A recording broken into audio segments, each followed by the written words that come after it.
Hey, God bless you, name by name and person by person. We want to encourage you to hang out here with us just for a few moments in the daily reminder. Once again, this gives us an opportunity to share a verse or two, a thought, hopefully a nugget that you can carry with you, or even better yet, that will carry you through the day. And once again, this just gives us the platform to remind you of things that you do know, things that you have known. Maybe this is fresh for some of you, but we see through the principles of the New Testament writers that being reminded of the things that we do know again and again and again, having repetition like that, it's safe for us. Again, Paul writing to the church of Philippi, chapter 3 and verse 1, he says, "Finally, brethren, rejoice in the Lord. For me to write the same thing to you again, for me it is not grievous or tedious, but for you it is safe." I know sometimes we get this attitude of, well, I know that. You hear something out of a passage that you've heard before. Well, I know that. Listen, the Bible is clear that we need to be reminded of the things that we do know.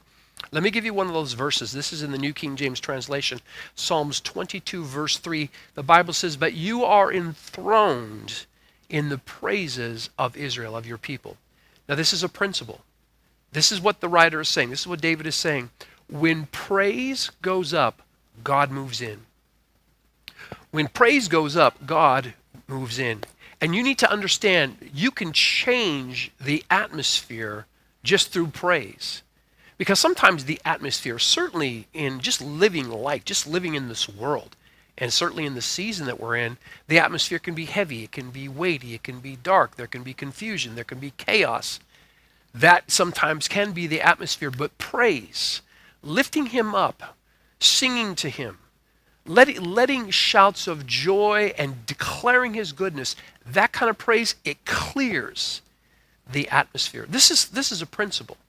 This is a principle. And when the Bible says that God is enthroned in the praise, it literally means that the throne of God, when praise is released, God's throne is moved into the atmosphere. Listen, every throne has a king.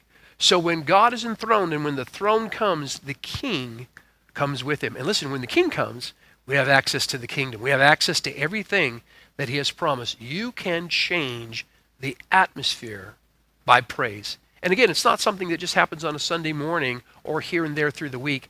Praise should just be a part of the Christian life. Praise should be just a part of the Christian life. Praise is not just songs. Praise is just saying, Father, I praise you. Thank you for Jesus. We praise you for his great love and how you demonstrated your love for us through him at the cross. Praise is just declaring who he is, thanking him for what he's done, what he is doing. Let me just share this one last thought with you. Listen, when the Bible says he's enthroned, this is not just a visit.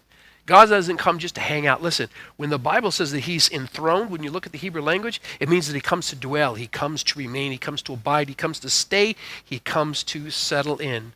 Praise needs to be a part of our life every day, every moment. God bless you. Hey, change your atmosphere.